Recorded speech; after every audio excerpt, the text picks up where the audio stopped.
These are Cameroonians displaced from the southern part of the country owing to ongoing crisis in the region.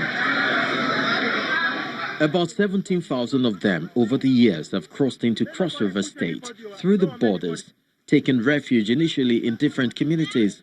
However, the porous border control has generated more concerns for the immigration team. We are not saying that these people should not come in, no? But if you come in as a refugee, you must be documented and not the one you just come in and infiltrate in this society without anybody knowing where you are and where you are coming from. With the support of the United Nations, they now have this camp in Ogoja, where they are being sheltered and catered to. But the situation for some of them is far from comforting. The makeshift tent takes as much as 10 persons, depending on size and availability. But they claim that the heat sometimes could be unbearable. For mosquito, would they try because they give a net. Now the house is where would they hot too much.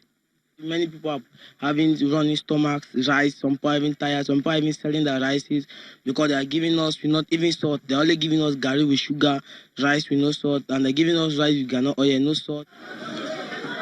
Basic supplies are yet to go round the refugees, and they gather to be attended to in this hall.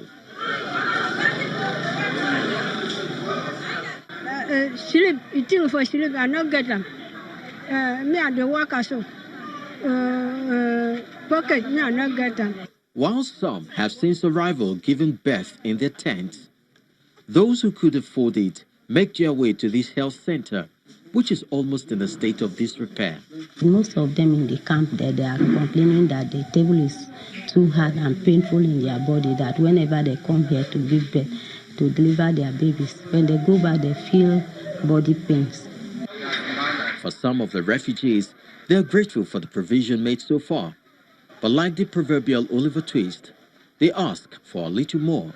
The camp is nice, though it's somehow boring because we are new. But I know that as time goes on, we'll get used to the place. If you and the future help me, give me some small money, where I could manage myself and my family, it go fine. If not so, my condition not there fine at all. With the influx of refugees still growing by the day, the state government appears to have its work cut out. We've seen women who delivered in their own huts. We've seen people with all sorts of ailments. We've seen children who have not been immunized for one reason or the other. And these are of huge concern to us because it could lead to an outbreak, and it will not just affect the Cameroon refugees, but it will affect those who are living around here, and it could lead to high mortality that might not be controlled easily. This is just a fraction of the import of the southern Cameroon crisis on neighboring countries, as more displaced persons are still unaccounted for.